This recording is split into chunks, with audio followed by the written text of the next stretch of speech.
서울에서 인문계 고등학교를 다니는 17살의 김모양.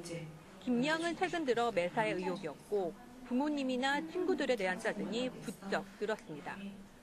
여기에 학교 성적까지 떨어지자 죽고 싶다는 충동을 느끼는 일이 많아졌고 결국 청소년 상담센터를 찾아 우울증 치료를 받게 됐습니다. 이처럼 우울증세로 고통받는 10대 청소년이 최근 수년간 급격히 늘었습니다. 지난해 우울증으로 병원을 찾은 10대 청소년은 2만 4천여 명. 5년 전에 비해 15%나 증가했습니다. 여성의 경우 증가율은 30%에 육박합니다. 잠을 자지 못하거나 지나치게 잠을 많이 자는 이른바 수면 장애를 겪는 청소년도 크게 늘어났습니다. 수면 장애는 우울증 초기 증상으로 본격적인 우울증으로 발전한 가능성이 매우 큽니다. 2006년 2천여 명이었던 10대 수면 장애 환자는 지난해 3,200여 명에 달했습니다. 청소년 우울증에 대한 원인은 다양합니다. 대학 입시에 따른 스트레스가 가장 크긴 하지만 부모 이혼에 따른 가정해체나 외모도 원인 중 하나입니다. 청소년 스스로 스트레스를 풀 수 있는 방법이 없다는 것도 문제입니다. 외모조차도 자기는 이렇게 만족스럽지 못하고 내가 잘 할 수 있는 거, 그리고 내가 사람들한테 좋게 보일 수 있는 게 별로 없다. 이제 그런 자책감, 자괴감이 점점 이제 우울한 정서를 이렇게 더욱더 이렇게 부추기는 것 같습니다.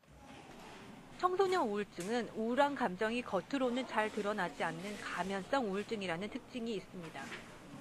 때문에 우울증이 인터넷이나 게임 중독, 학업 부진, 나아가 비행 등의 형태로 나타나는 경우가 많습니다. 따라서 본인은 물론 부모도 우울증임을 모르는 경우가 있습니다. 중학생 이 모양의 경우 자신이 늘 외톨이라는 생각을 하다가 인터넷 채팅에 빠졌고 거기서 만난 한 대학생에게 성폭행까지 당했습니다. 이 양은 상담 직전까지 자신이 우울증이라는 사실을 몰랐습니다. 짜증이나 화를 낸다든가 폭력, 폭행 이런 또는 비행 같은 것으로 많이 나타나요. 학교 성적이 떨어진다든가 학교를 가지 않는다든가. 우울한 청소년들이 이제 밖에서 관계가 어렵다 보니까 자꾸 집으로 들어가게 됩니다. 그 방 안에서 할 수 있는 게 유일하게 이제 인터넷이라는 창구인데 그러다 보면 거기에 이제 중독이 되거나 몰입이 되는, 과몰입이 되는 경우가 많이 있습니다. 그래서 인터넷 중독 때문에 우울하기보다는 우울증을 가진 친구들이 인터넷 중독에 많이 이제 이렇게 가게 되는 그런 모습이 있습니다. 청소년 우울증은 제때 치료를 받으면 빠르게 회복되기 때문에 우울증이 의심될 때 곧바로 전문 기관을 찾아야 합니다. 그러기 위해선 무엇보다 우울증을 겪는 청소년을 정신병 환자로 취급하는 풍토가 사라져야 한다고 전문가들은 입을 모읍니다. 학교를 근간으로 하는 그러한 정책이 이루어졌으면 좋겠습니다.